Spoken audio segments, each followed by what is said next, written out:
ប្លែកបងប្អូនប្លែកមែនទែនសូម្បីតែអាមេរិកដែលបច្ចេកទេសវិទ្យាខ្ពស់បាទក៏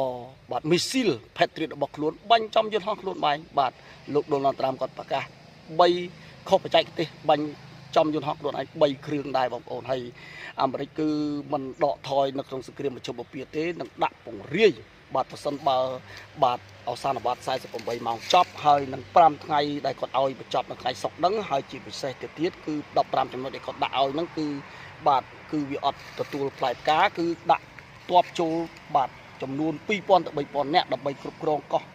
ខាច់តែម្ដងបាទជាកោះធំបំផុតរបស់ប្រទេសអ៊ីរ៉ង់ដែលជាកោះមួយផលិតលុយឲ្យអ៊ីរ៉ង់ខ្លាំងជាងគេបង្អស់ហើយចំណែកឯបាទកម្ពុជាយើងវិញគឺ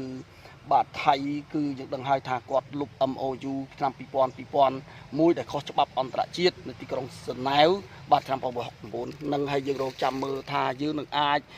ចរចាពីព្រំដែន